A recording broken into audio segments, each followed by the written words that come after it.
Assalamualaikum warahmatullahi wabarakatuh. Kembali ke edukasi di Salam Merah Menggoda di channel YouTube-nya Herdi Susanto.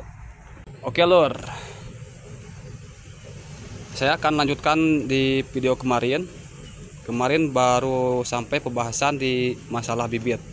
Sekarang saya akan coba bahas masalah pemeliharaan dan juga bagaimana cara kita untuk memperbanyak cacing sutra. Jadi di poin yang kelima ini wajib kita lakukan lur, agar cacing sutra bisa tetap semakin banyak dan terus bertambah banyak.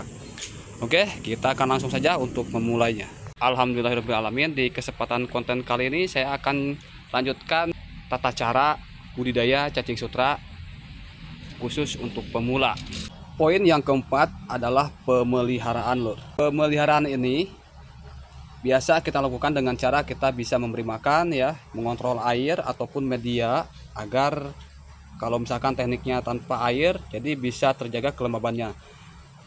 Karena di sini semalaman hujan ini lur, terkena air hujan lur tuh ya, tapi cacing tidak masalah, masih aman. Kalau tempat kalian terkena air hujan dan terkena sinar matahari, pasti akan tumbuh lumut-lumut yang hijau kayak gini nih di permukaan air ya, tuh kayak gini nih, pasti ada lah. Namun itu tidak akan berdampak buruk pada cacing, masih terbilang aman lur. Dan juga kita harus perhatikan medianya. Kalau tekniknya lembab atau tanpa air, perlu kita berikan air untuk melembabkan medianya lur. Biasanya dilakukan setiap 2 hari sekali. Jadi pemberian air ini kita berikan buat media cacing sutra agar kelembabannya tuh terjaga ya, dan cacing bisa tetap nyaman. Oke.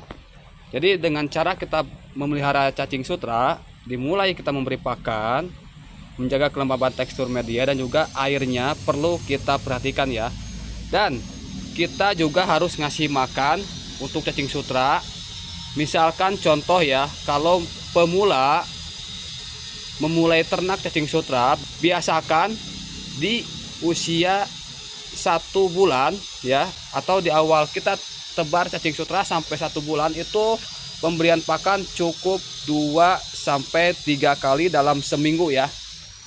Tapi kalau di atas 1 bulan tuh bisa kita naikkan jadi 1-2 hari dalam seminggu. Kalau misalkan sudah 3 bulan itu otomatis kan sudah banyak lur. Nah itu kita bisa kasih makan cacing sutra setiap hari, dan dengan dosis yang diberikan buat cacing. Misalkan contoh 1 nampan seperti ini. Saya akan coba kasih contohnya ya, cara untuk memberi makan. Ini ampas tahu fermentasi, kalian campurkan dulu dengan air biar encer.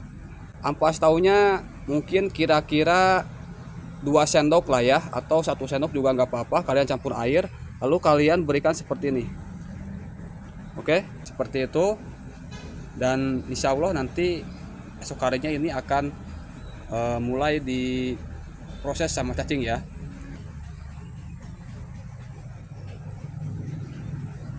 Tapi kalau misalkan kalian ternaknya dengan air yang mengalir, perlu juga kalian ada settingan seperti pembuangan airnya ya. Oke lur, itu untuk poin yang keempat mengenai masalah pemeliharaan. Sekarang saya akan coba bahas poin yang terakhir, yaitu poin bagaimana cara kita untuk memperbanyak cacing sutra. Biasanya di umur 3 bulan ataupun 2 bulan paling cepatnya, ini cacing sutra sudah mulai banyak lur. Contoh seperti ini ya. Misalkan kalian ternaknya di nampan, di kolam terpal, di kolam semen maupun di kolam tanah, bebas. Yang penting kalau kalian melihat cacing sutra seperti ini banyak, wajib kalian pisahkan atau perbanyak ke tempat-tempat yang lain. Kenapa? Karena ini disarankan ya buat pemula, kalau sudah banyak cacingnya itu lebih baik diperbanyak dulu. Kalau sudah banyak baru kita bisa manfaatkan buat kebutuhan pakan ikan alami ataupun buat jual juga ya. Dalam 1 nampan kita bisa menyiapkan 2 nampan kosong untuk kita isi dengan cacing sutra yang ternak sebelumnya. Misalkan dari sini ya, kita siapkan 2 nampan kosong, lalu kita sebar. Nah biasanya hasil penyebaran tersebut itu akan jauh lebih cepat ketimbang yang pertama kali kita ternak. Kenapa? Karena mereka benar-benar sudah adaptasi, merasa nyaman, dan sudah terbiasa dengan pakan yang kita berikan, dengan media yang kita buat. Oke lur. Jadi di poin yang kelima ini wajib kalian pisahkan. Caranya bagaimana? Kalian siapkan saja tempatnya, cukup kalian isi dengan lumpur seperti biasa kita awal ternaknya lur. Cuma bedanya kita ngambilnya tuh langsung dari ternak hasil sendiri. Kalau pertama kan kita dari dari alam ataupun dari hasil beli. Kalau sekarang kita perbanyak dari hasil ternak sendiri lur.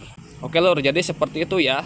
Kalian wajib harus perbanyak cacing sutra. Tujuannya agar cacing sutra semakin banyak dan cepat perkembangannya. Tapi misalkan contoh kalau kalian tidak diperbanyak cacing sutra, biasanya dampaknya itu cacing akan telat perkembangannya lur. Karena dirasakan tempatnya sudah penuh terisi semua dengan cacing. Jadi artinya tidak ada tempat untuk berkembang biak buat cacing lur. Mantap sekali pokoknya ya. Tuh merah. Jadi ini karena tempatnya terkena hujan dan terkena sinar matahari, ini ada lumut hijau atau lapisan berwarna hijau di permukaan air, tapi ini masih aman lur. Jadi kalau misalkan di kolam 1 meter persegi ini, jadi kita bisa tebar ke 1 kali 3 meter persegi. Nah itu tadi lur pembahasan poin yang saya berikan untuk kalian semua mengenai tata cara ternak cacing sutra khusus pemula. Semoga apa yang sudah saya berikan ilmunya bisa bermanfaat buat kalian semua dan semoga berhasil apa yang sedang dipraktekkan melalui pembahasan yang sudah saya berikan. Oke, tetap semangat pokoknya buat kalian semua. Salam satu media, salam merah menggoda. Wassalamualaikum warahmatullahi wabarakatuh. Pokoknya semakin